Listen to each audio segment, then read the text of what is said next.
Salut à tous, j'espère que vous allez bien. Aujourd'hui, on va revenir en images sur la victoire du Barça d'hier. Petite analyse, on va voir un petit peu ce qui n'a pas fonctionné. Donc on y va, c'est parti.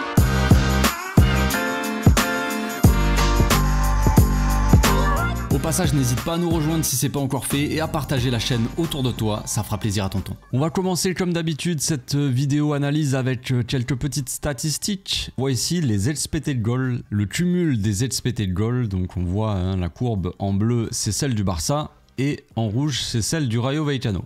Donc là, on voit quand même qu'il y a eu à un moment donné dans le match, autour de la 30e, un petit peu avant, autour de la 20e, bref, on s'en fout. Ici, il y a eu quand même pas mal d'occasions assez nettes, assez franches de la part du Barça. Une occasion franche sur un penalty, juste après aussi. Un cumul d'expected goals quand même qui monte à 2,8, donc quasiment 3. Et un certain manque d'efficacité de cette attaque, pour le coup. Ce qui explique aussi ce petit résultat. Le Rayo qui aurait pu aussi en cumul mettre au moins un but. C'est vrai qu'ils ont eu les occasions aussi. Donc au final, on aurait pu gagner genre 2, 3, 1, quelque chose comme ça. Ça n'a été qu'un 0. Manque d'efficacité pour le coup. Ça arrive. Il y aura des matchs comme ça où il y aura un manque d'efficacité, mais le principal c'est quand même d'aller chercher la victoire, même dans les matchs comme ça compliqués où tu as l'impression que c'est pas que tout ne fonctionne pas, mais en tout cas c'est plus difficile, disons, en attaque. Donc ici on voit la structure des deux équipes. Un Rayo Vallecano, on voit ici sur la gauche, très haut, qui essayait de souvent attaquer de ce côté gauche là, de partir dans le dos, on va dire, d'Hector Fort. On va l'expliquer un petit peu, on va montrer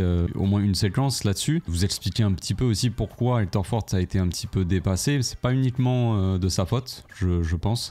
De notre côté à nous, la structure, elle est, bon voilà, je la trouve quand même assez étonnante quand je vois ça. Je vois Frenkie qui est assez haut, plus haut que les défenseurs, alors que la plupart du temps quand même dans le match il a été placé entre les deux centraux. Donc ça c'est un truc que j'ai un peu de mal à me l'expliquer. Donc un De Jong et un Pedri très proches, manque de connexion avec Gavi aussi entre les milieux. On voit un Gavi beaucoup plus dans sa zone de relayeur. De Jong peut-être trop sur la gauche. Là pour le coup, on voit quand même, normalement, si on jouait en double pivot, s'il y en a qui pensent que Gavi joue en 10, ce qui n'est pas le cas, il joue relayeur droit et Pedri plus ou moins relayeur gauche, même s'il descend beaucoup plus que Gavi, parce que beaucoup plus utile à la construction du jeu, logique. Mais du coup, De Jong là devrait, si on joue en double pivot, devrait jouer à droite, là. Double pivot sur le côté droit. Ce qui n'est pas le cas, il est très à gauche, donc ce qui donne un milieu qui n'est pas énormément connecté. En tout cas, Gavi là était un petit peu plus loin que les autres. Une grosse connexion, Baldé qui a beaucoup été, on a beaucoup joué sur la gauche, vu que Pedri jouait sur la gauche, c'est lui qui, ça passe beaucoup par lui. Pas mal d'échanges là entre Rafinha, Baldé, Pedri, De Jong et Inigo Martinez. Des joueurs qui sont assez compacts là, resserrés disons sur la gauche. Autre chose assez étonnante ici, vous vous souvenez de ce petit graphique, c'est la progression de la balle. Donc que ce soit par la passe ou alors la colonne de gauche avec la conduite de balle. Et là, que ce soit donc par la passe ou la conduite, on a, bon alors Cubarsí toujours dans la passe, beaucoup progressé le ballon, mais ce qu'on a c'est vraiment De Jong et Pedri qui ont fait progresser vraiment la balle, ce qui est très rare quand même. La plupart du temps, c'est Cubarsí et Inigo Martinez qui sont là. Baldé aussi a fait énormément progresser la balle parce qu'il a fait beaucoup de courses aussi. Pareil, on va montrer une séquence de Baldé à un moment qui fait une course. Mais donc Baldé a beaucoup remonté les ballons. Mais c'est assez étonnant de voir, voilà, De Jong. Bon, après c'est pas étonnant, De Jong a joué la plupart du temps en défense, donc voilà. Mais Pedri qui est très proche. Les deux milieux qui font progresser le plus la balle, normalement c'est les deux centraux. Les deux milieux sont justement au niveau de Martinez et Cubarsí, Baldé, tout ça là. Donc là c'est assez étonnant, mais voilà. Ça montre aussi peut-être où étaient les problèmes. Du coup. Donc cette première séquence c'est une sortie de balle. Je vais vous montrer c'est un exemple, mais c'est pas pour tomber sur Robert, mais c'est qu'en début de match, dans les 10 premières minutes, on a essayé de trouver à chaque fois Robert en point d'appui et très souvent on a perdu la balle. C'était pas tout le temps des passes faciles à faire non plus, c'est sûr, mais en tout cas, il y avait perte de balle. Et on a eu beaucoup de mal à sortir les ballons. Déjà, on a un bon pressing de la part du Rayo Vallecano. Bon, l'attaquant qui vient presser le gardien. On a ici, là, qui est ici, sur De Jong. Et on a l'ailier sur Hector Fort. Inigo, qui est laissé libre, mais le gardien ne peut pas forcément faire la passe. Et si l'attaquant ici va presser Cubarsí, il va empêcher la passe pour Inigo, logiquement. On a l'ailier qui vient resserrer dans l'axe ici, qui n'est pas totalement sur Baldé. Le milieu aussi de terrain qui est sur Pedri. Ici, Pathé6 qui est sur Gavi. Et après, voilà, la défense. Donc vraiment un marquage assez serré de la part du Rayo. Là, on a ici qui sort sur Cubarsí, qui empêche la transmission pour De Jong. Et on a Cubarsí qui va jouer long, à ras de terre, comme souvent, hein, cette fameuse passe un petit peu dans la diagonale pour un Lewandowski qui vient chercher le ballon en point d'appui pour lancer justement dans le dos les attaquants ou potentiellement même Gavi. Là, quand tu regardes l'action, tu te dis ça va pas être évident pour Lewandowski de faire la petite passe ici. La logique là, c'est que Lewandowski vienne trouver potentiellement face au jeu Pedri ici. Donc le ballon va être un peu intercepté par le défenseur qui va être assez agressif sur Robert. Pedri qui va récupérer la balle, qui va lancer Lewandowski. Et comme je l'ai dit donc, sur cette action-là, c'est juste un exemple, mais c'est la 3e fois en 9 minutes que ça se passe. On arrive à toucher Lewandowski en point d'appui, en relais comme ça, point d'appui dans l'axe. Lewandowski essaye de lancer en profondeur les attaquants et il va y avoir perte de balle parce que là concrètement, il n'y a pas forcément d'appel de Lamine. Lamine, il regarde un peu le jeu et Lewandowski lui envoie le ballon comme ça. Bon, le ballon est mal donné et là, Lamine, voilà.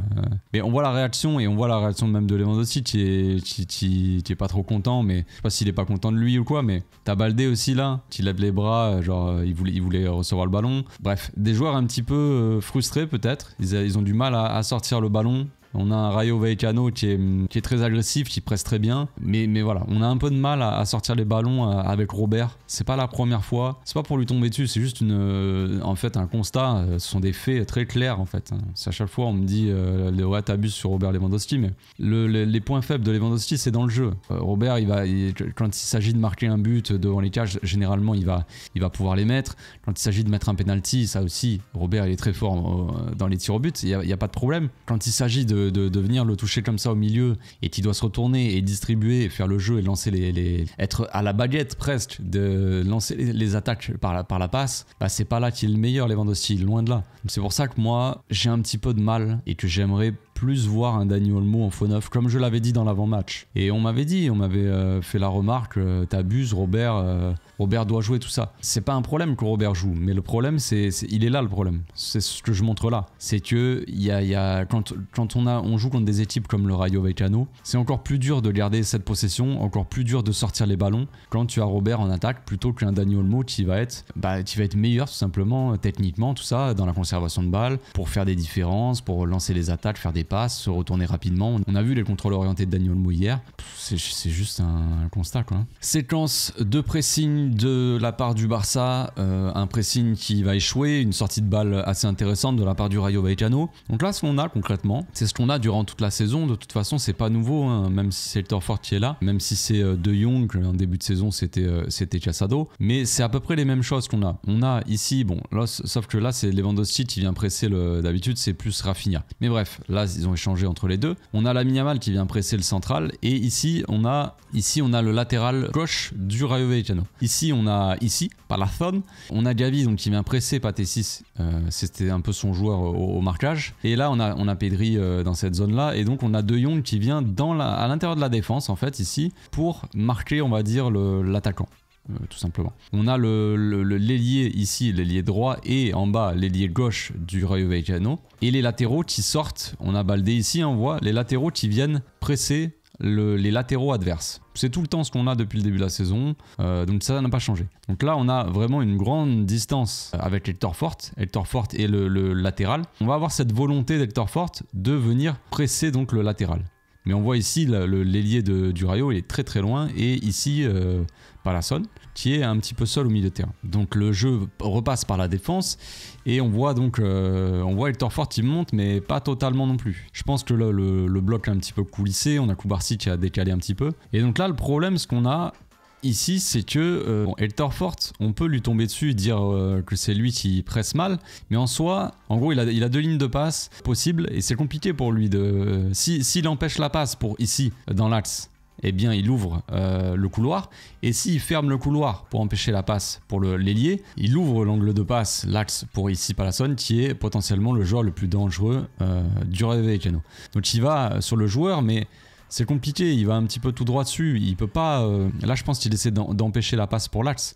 Du coup le latéral qu'est-ce qu'il fait? Il va trouver l'ailier. Donc ce qu'on a quand on a l'ailier dans cette phase là, quand il y a le latéral qui vient presser le latéral adverse, et quand l'ailier est trouvé, ce qu'on a c'est généralement un défenseur central, que ça soit de ce côté là ou de l'autre côté, un défenseur central qui vient coulisser et presser l'ailier adverse. Donc là, en l'occurrence, Koubarsi. Sauf que là, eh bien, on a ici, à chaque fois dans ces situations-là, ce qu'il faisait, c'est qu'il faisait son appel dans le dos, justement, de Koubarsi. C'est pas le seul moment où on va voir ça. Des fois c'est ici, des fois c'est un autre qui faisait son appel dans le dos de Koubarsi. Mais c'est un peu aussi pas forcément le point faible, mais disons que c'est ouais, le point, on va dire le point faible de cette tactique, c'est ça. C'est que vu qu'elle est assez risquée, parce qu'on a les latéraux qui pressent les latéraux adverses et donc les défenseurs centraux qui sortent de l'axe pour venir sur un côté, eh bien il y a le risque toujours que ça parte évidemment dans leur dos. Donc là, le joueur va pas jouer sur ici parce qu'on a Gavi même qui redescend et on a Pedri aussi. Donc ils sortent, ils laissent libre cette zone du milieu de terrain pour couvrir dans le dos de la défense Koubarsi. Donc qu'est-ce qui se passe? Eh bien, on a Pathé 6, je crois que c'est Pathé 6, qui est complètement seul, évidemment. Et on a des attaquants qui ne redescendent pas forcément faire le pressing. Ici, ils sont trop loin. On a Lamine Yamal qui est un peu plus haut là-bas. Donc que ce soit Lamine, que ce soit Rafinha ou Lewandowski, ici, il n'y a pas forcément d'effort défensif dans cette zone-là. Et donc Pathé 6, il a tout le temps pour ressortir. On a Gavi qui a essayé de compenser et Pedri en même temps. Donc ça, c'est un petit peu mal joué. Les deux sont allés dans la même zone. Ce qui fait qu'on a un peu découvert cette zone-là de Pathé 6. Et même là, la zone où Pedri était tout à l'heure, eh ben, il n'y a plus personne. Donc là, le joueur est tout seul. Donc on a 4 joueurs ici en défense. On a 3 joueurs ici sur le côté et on a 2 joueurs regroupés. Donc là, le pressing est plutôt mauvais. Le Rayo Vallecano qui a réussi en 2-3 mouvements, 2-3 passes à nous désorganiser totalement. Hein. On voit, il n'y a pas de bloc vraiment compact. Il y a des joueurs qui se font un petit peu balader partout. Donc Pathé 6 qui fait une belle passe là de l'autre côté pour orienter le jeu de l'autre côté sur, je pense que ça doit être le latéral ou l'ailier. Non, ça doit être le latéral, l'ailier, ça doit être lui. Donc voilà, un bloc du Barça qui a été un petit peu, quelques passes un petit peu découpées. Et puis un Rayo qui peut attaquer assez facilement au final. Là, c'est juste pour montrer un truc. Pedrito. Donc là, il y a perte de balle de Jong. Bon, il y avait une petite faute avant lui. L'arbitre laisse l'avantage et après, il perd la balle et on revient pas à l'avantage. C'est un peu dommage, mais bon, bref. Perte de balle ici. Et là, on va avoir Pedri ici. Il était au milieu, il est redescendu et il vient gratter le ballon, hop, sur le joueur et ressortir sur le... C'est monstrueux. Le match de Pedri hier, non seulement il a fait le jeu, non seulement il faisait des passes, il donnait des caviars, non seulement il gérait le tempo du match, tout ça, mais en plus de ça, il a récupéré un nombre de ballons assez fou, je trouve. Nouvelle séquence, nouvelle sortie de balle du Barça. Donc là, ce qu'on avait, c'était un De Jong, comme on l'a dit hier dans le débrief, placé entre les deux centraux dans l'axe. Du coup, qu'est-ce qu'on a? On a un joueur en moins au milieu. Forcément. Si un milieu de terrain descend en défense, on a un joueur en moins au milieu. Donc qu'est-ce qui se passe dans ce cas-là? On a Rafinha qui vient se proposer, qui descend un peu plus bas. Rafinha qui essaie de relancer, bon, c'est assez mal donné malheureusement parce que du coup on perd un temps fou. On a Pedri qui est bien encerclé. Le Rayo empêche Pedri de recevoir le ballon. Donc on a Rafinha qui va orienter de l'autre côté pour Inigo. Sauf que là, la balle, elle est piquée, elle est en l'air. Ça nous fait perdre un temps fou, en fait. Inigo qui est obligé de contrôler un petit peu difficilement le ballon. Et la balle, elle rebondit à moitié. Enfin, ça fait perdre un petit peu de temps, là, la passe, quand elle n'est pas à ras de terre, on va dire. Donc là, Inigo, il n'a pas trop de solutions. Il pourrait trouver Baldé. Baldé pourrait essayer de trouver Lewandowski. Après, un appel de Rafinha peut-être dans l'axe, je ne sais pas. Mais on a un Inigo plutôt qui préfère repartir dans l'axe. Et là, ici, on n'a pas forcément de solution. Inigo pourrait essayer un petit peu d'avancer, mais ce serait un peu risqué, peut-être. Là, Lewandowski, il demande pas forcément le ballon, il attend un petit peu. Donc là, dans cette zone-là, on n'a personne. On n'a pas de possibilité vraiment de faire avancer le jeu, ce qui est assez dommage. Donc Inigo, il va devoir repasser par De Jong qui est juste à côté de lui. Donc De Jong a le ballon. Là, on va voir Lewandowski qui va faire un giga appel dans la prof. Il n'y a pas d'appel, il n'y a que Robert. Donc je vois mal De Jong faire un long ballon pour Robert tout seul face à 2-3 défenseurs. Compliqué un peu sur toute la vitesse de Robert. Bon, voilà, c'est un peu... c'est pas forcément la chose à faire non plus. Donc voilà, sauf que le problème, encore une fois, c'est que dans cette zone-là, il n'y a personne. Normalement, il devrait y avoir potentiellement Frenkie de Jong ou alors Rafinha, comme on l'a vu tout à l'heure, quand il est dans le demi-espace gauche, qui vient un petit peu se proposer ici. Et bien là, il n'y a personne dans cette zone-là. Donc là, le choix de passe, il est pas très compliqué. Tu dois passer par... T'as pas le choix de passer par Koubarsi, quoi. Chose que De Jong va faire, donc. Là c'est intéressant. Là pour le coup c'est assez intéressant. Koubarsi qui a de l'espace devant lui, donc qui avance. Et là on a l'appel de Diaby dans la profondeur. Diaby qui a joué quand même assez haut hier, hein, qui essayait de jouer haut. Là on l'a pas précisé juste avant, mais c'est vrai qu'il y en a qui disaient hier que Diaby jouait très haut. Si on recule un peu, là Pedri il est de ce côté-là. Il est côté droit, donc Diaby s'il redescend là, ça n'a aucun intérêt en soi. Donc là Diaby il est plutôt bien positionné sur ce coup-là, et il va faire son appel dans le dos de la défense, et Koubarsi va lui donner une passe magnifique. Le dosage, la précision, tout ça, tout est parfait. C'est la chose à faire. Après Diaby c'est pas le joueur qui a le plus de vitesse non plus, donc forcément il va être un petit peu rattrapé. Mais vraiment pour le coup c'est pas dégueu la sortie de balle.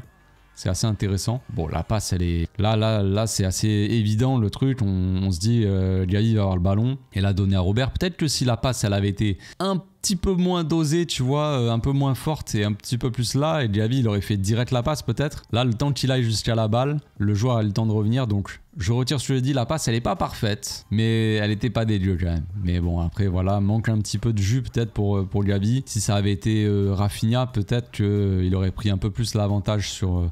c'est que Rafinha est un peu plus rapide, un peu plus puissant, quoi. Donc, la passe, elle va être contrée. Et perte de balle. Nouvelle séquence, on essaie un petit peu de construire tout ça, mais on avait vraiment beaucoup de mal à construire. On voit une équipe du Rayo assez compacte ici, beaucoup de densité dans l'axe, on va dire. Là, Robert qui est un petit peu seul, donc il peut être servi tranquillement par De Jong. Donc Robert il va rejouer derrière sur Koubarsi, et Koubarsi va essayer de jouer sur Diaby. Mais on va voir un peu le problème ici. Pour le coup, Diaby vient pas forcément se proposer. Koubarsi ici, il veut jouer en une touche, donc Lewandowski lui donne la balle.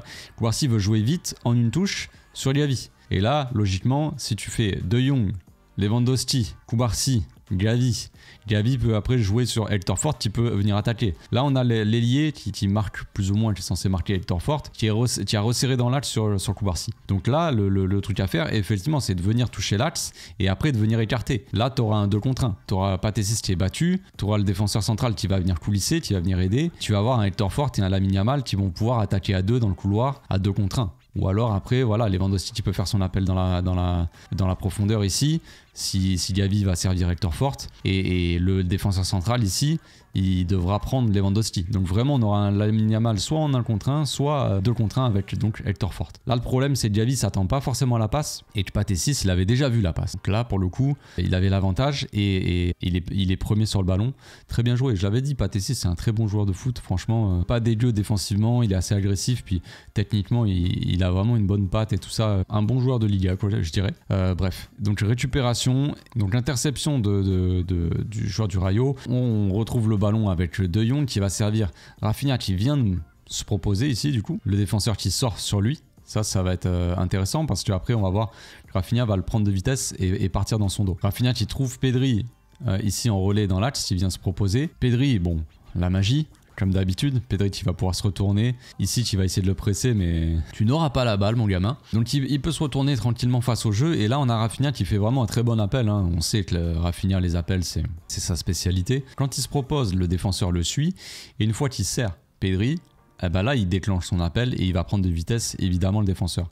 Pedri qui l'a vu, la passe elle est parfaite, presque parfaite, mais bon elle est compliquée à passer aussi d'un côté, et Rafinha qui s'emmène bien le ballon, qui va pouvoir jouer un face-à-face avec le gardien. Malheureusement, c'est manque d'efficacité, on va dire ça, hein, mais bon, c'est pas évident non plus là ici, mais il a mis des buts plus compliqués le Rafinha quand même.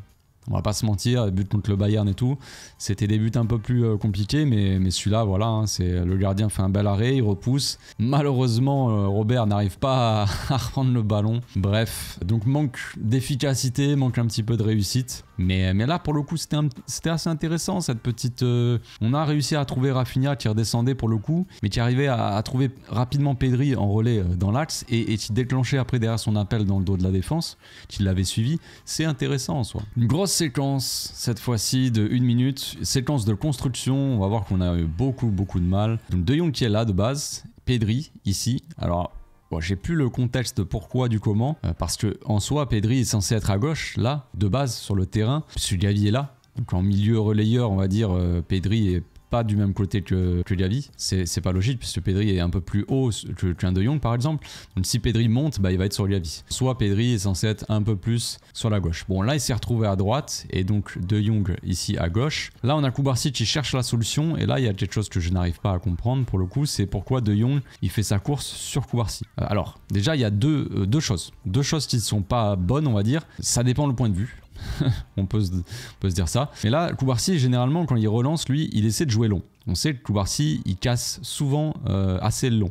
Donc là, la passe potentielle peut-être qu'il cherchait Cubarsí, c'était la passe ici dans cette zone pour Rafinha. Sauf que l'appel de Rafinha, il est jamais venu en soi. Donc peut-être qu'il a pris trop de temps et il attendait vraiment cette passe-là. Et dans sa tête, c'était pas possible de jouer autrement. On a De Jong qui vient chercher la balle ici et qui fait une course sur Cubarsí. Il lui court dessus. Donc Cubarsí peut-être se dit, il va me tacler. Non, je plaisante. Cubarsí peut-être comprend pas trop.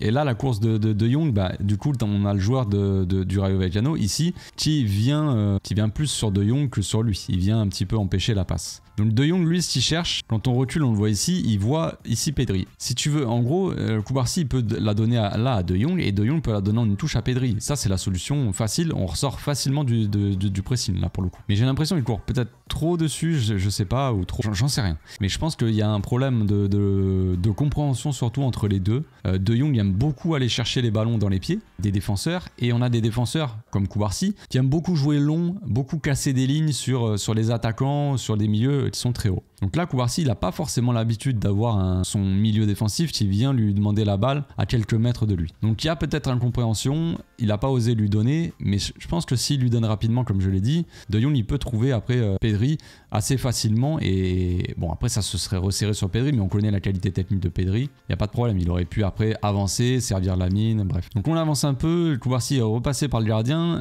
Szczęsny qui passe par Inigo Martinez, qui joue un petit peu plus long. Sauf que dans cette zone ici, il n'y a personne, ni Rafinha, ni Frenkie de Jong. On a vu au début de l'action que Pedri était sur la droite, donc à la limite, celui qui est à gauche, ça devrait être Frenkie du coup. Donc soit Frenkie vient ici dans cette zone pour demander la balle, soit il vient dans cette zone ici, là, un peu plus proche, pour attirer ce milieu-là, où il se recule un petit peu plutôt. Si Inigo avance dans cette zone, De Jong à ce moment là il peut prendre la place d'Inigo, comme ça attire un petit peu ce joueur là et ça ouvre l'angle de passe pour dans cette zone là, ça facilite la passe et là Rafinha peut y aller dans cette zone et demander la balle et après Rafinha il peut se retourner et servir Pedri qui est dans cette zone. Sauf que là il n'y a pas ces mouvements là, il y a pas ils sont pas concernés. Rafinha il avance ici mais trop tard, donc Inigo il n'a pas vraiment de solution de passe en soi. Donc là il va donner la balle à Baldé qui va repasser derrière, qui va éliminer le joueur, faire sa course mais revenir en arrière du coup. Et donc là on a Pedri qui arrive de loin, vu qu'il n'y a personne qui vient dans cette zone, c'est limite à Pedri d'aller dans cette zone. J'ai l'impression qu'il faut que Pedri fasse tout,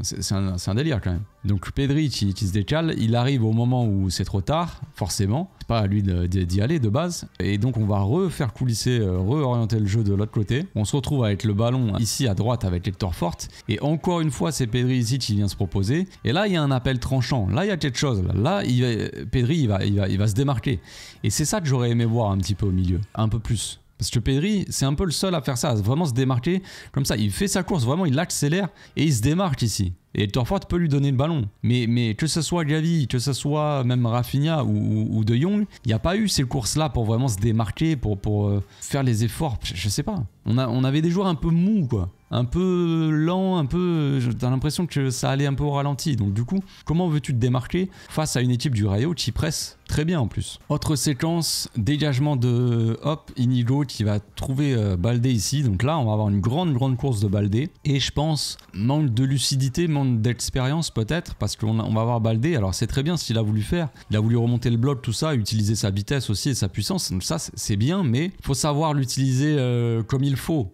Ça. On avance un petit peu ici. Donc on voit Baldé qui monte avec le ballon et évidemment on voit toute l'équipe du Rayo qui est obligée de redescendre en courant. Donc ça c'est bien. Faire peur à l'adversaire avec tes qualités de vitesse tout ça pour remonter, c'est bien. Mais regardez Rafinha, sachant que Rafinha, franchement, Rafinha c'est vraiment pas le premier à dire qu'il faut calmer le jeu. C'est le genre de gars qui veut aller à 2000 à l'heure et qui fait que de courir et faire des appels. Et là il dit à Baldé, il fait signe avec ses bras, calme-toi. Genre calme le jeu, tu vois. Il se dit bien pendant longtemps en plus, hein, vraiment. Il montre bien à Baldé, calme.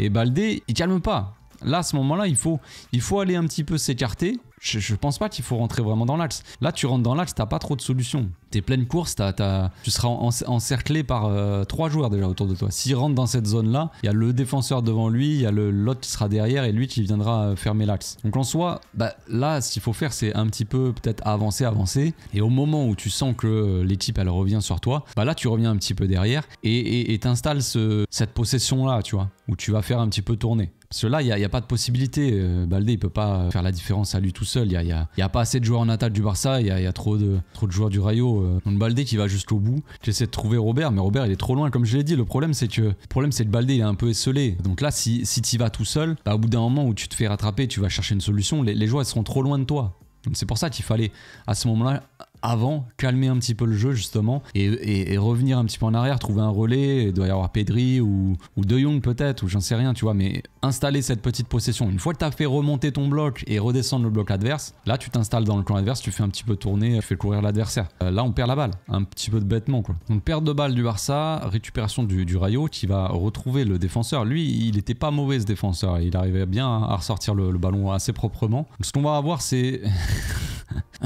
J'avais pas vu la position de Jong.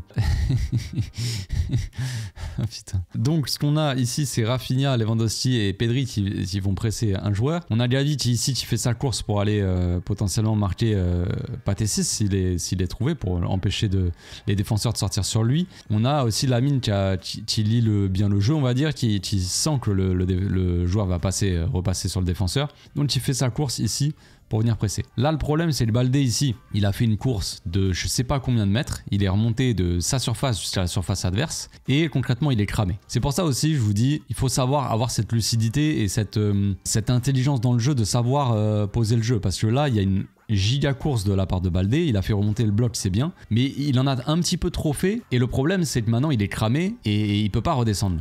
Là, concrètement, après une course comme ça, logiquement, faut qu'il souffle un peu et voilà, il peut pas redescendre direct et s'il y a contre-attaque du Rayo, il pourra pas être là. C'est assez logique. C'est un petit peu dommage, quoi. C'est pas forcément bien joué. Donc là, le problème, c'est qu'on a un De Jong un petit peu trop observateur aussi au milieu, qui est pas... lui, il devrait pas être seul. Alors lui, je crois que c'est l'ailier gauche qui s'est retrouvé là. Il y a eu le contre-attaque, voilà, le Barça qui a contre-attaqué, donc ils sont un peu tous redescendus un peu n'importe comment, disons. Donc il est pas à sa position. Là, on a le latéral gauche du Rayo. Et donc on a le défenseur qui va trouver direct ici l'ailier gauche. Sauf que du coup, après, De Jong, il réagit un petit peu tard. Mais là, c'est De Jong, il marquait personne. Pour ça qu'il aurait dû resserrer sur lui et empêcher cette passe justement dans l'axe. Là on a le latéral qui va être seul face au jeu parce que Lamine est sorti sur le défenseur central et donc là normalement qu'est-ce qui se passe? Ce qu'on a vu tout à l'heure en début de vidéo, les latéraux sont pressés par nos latéraux, en l'occurrence Hector Fort, et c'est pour ça que ça va partir dans le dos d'Hector Fort, mais c'est ici Palason qui va partir dans le dos. Donc on a Hector Fort qui recule un petit peu, qui attend. Au départ il va pas sur le latéral, mais là l'ailier peut avancer tranquillement et lui il couvre un petit peu la course de ici Palason dans son dos. Une fois que l'ailier il serre latéral, eh ben c'est là que Hector Fort il sort. Sauf que le problème c'est que peut-être qu'il y a ce manque d'automatisme, c'est pas fluide. En fait Hector Fort, le problème c'est qu'il sort peut-être trop tôt, qu'il doit attendre que Koubarsi vienne ici, marquer ici. En gros, il faut qu'il attende de petites coulisses. Et là il sort comme ça un petit peu sans prévenir, il le tient un petit peu et d'un coup il le lâche. Il lâche le joueur et il fait sa course direct comme ça sur le joueur. Et là on a la défense du Barça qui joue très mal le coup parce que tu couvres totalement le hors-jeu et tu joues le hors-jeu, mais regardez, il est dans sa moitié de terrain, donc il est absolument pas hors-jeu. Là c'est un mauvais réflexe de la défense qui veut absolument jouer le hors-jeu. C'est bien de vouloir jouer le hors-jeu, mais c'est pas très intelligent là pour le coup. Enfin, logiquement il y a pas de hors-jeu dans sa moitié de terrain, donc là tu peux pas remonter comme ça et donc il y a pas du tout hors-jeu. En plus Nilo de toute façon couvré et donc là on a ici qui part seul dans le dos et donc évidemment dans ce cas là on est en train de dire ouais Hector Fort n'importe quoi, il s'est fait manger, mais en soi c'est collectivement là. Il y a un mauvais pressing de base, il y a un manque d'automatisme, un manque peut-être de communication entre les joueurs, ça amène à ce genre de séquence là quoi. Donc on avance un petit peu, on se retrouve avec une action du Rayo dans la surface, ici Palason qui va faire une belle passe pour l'attaquant et surtout une très belle parade de la part de Szczesny, hein. J'ai oublié de le souligner dans le débrief d'hier, mais évidemment Szczesny il a fait son match, hein. Franchement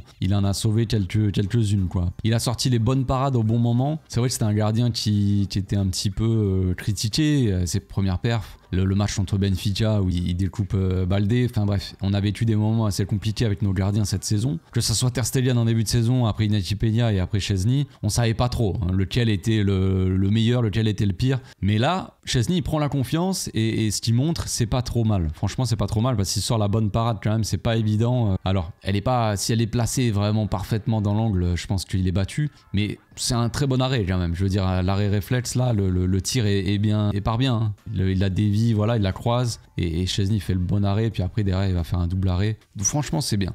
C'est bien. Mauvais pressing, enfin l'action est dégueulasse en soi, mais on fait un très mauvais pressing, on joue le hors-jeu alors que les autres ils sont dans leur moitié de terrain. Manque de communication, peut-être d'automatisme entre Elterfort et Kubarsi. Pas de pressing ni de marquage de la part de Jong au milieu. Donc en soi l'action collectivement elle est pas bien, mais elle finit bien. Szczęsny fait son arrêt quoi, c'est cool. Dernière séquence d'analyse, j'ai pas fait tout le match non plus les gars, hein. Le match était assez désagréable, j'ai montré pas mal de séquences qui n'allaient pas. Donc là on a le défenseur central du Rayo qui va trouver le latéral adverse et on a Elterfort qui va sortir dessus du coup ici. Donc encore une fois Elterfort qui vient presser donc le latéral adverse et donc encore une fois l'ailier adverse est collé à la ligne qui est complètement seul. Kubarsi n'a pas eu le temps de coulisser vraiment et on a Lamine limite qui dit je sais pas à qui il parle mais il dit attention là-bas quoi. C'est pas trop ce qu'il dit. Est-ce qu'il dit à Elterfort de laisser le latéral, que c'est lui qui va y aller et d'empêcher la passe sur l'ailier? Je ne sais pas. Ou alors il dit à De Jong de descendre en défense et que lui il va couper la passe sur Issy Palacios.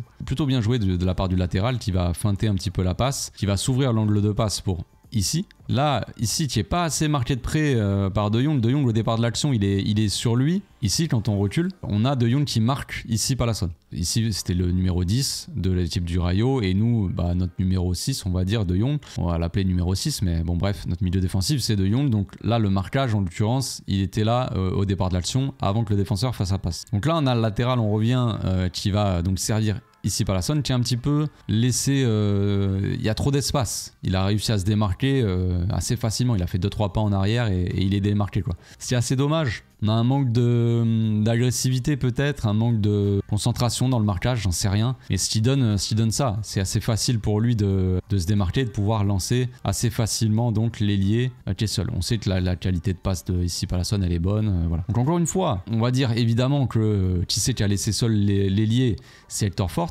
mais ce que je veux vous montrer ici, c'est que la tactique a toujours été la même depuis le début de la saison. Revoyez mes analyses si vous n'êtes pas sûr. Les latéraux, que ça soit Koundé ou Baldé ou peu importe le latéral qu'il y a sur le terrain, eh bien la consigne c'est qu'ils viennent presser le latéral adverse. Maintenant il y a la lecture du match aussi, il faut pas le faire bêtement non plus. Elterfort peut-être avec ce manque d'expérience, ce manque de communication, ce manque d'automatisme avec ses autres défenseurs, peut-être qu'il le faisait pas tout le temps au bon moment. Disons qu'il a peut-être appliqué les consignes peut-être un petit peu trop sans réfléchir à des moments, mais là, même là je trouve pas qu'il ait fait le mauvais choix non plus là en l'occurrence. Mais voilà, c'est ça que je veux dire. Hier c'est vrai que j'ai beaucoup vu que apparemment Elterfort avait fait un mauvais match, ça passait souvent dans son dos, mais la tactique c'est ça, c'est qu'ils viennent presser le latéral, donc forcément qu'il y aura de l'espace dans son dos, c'est logique, et le Rayo en a bien profité.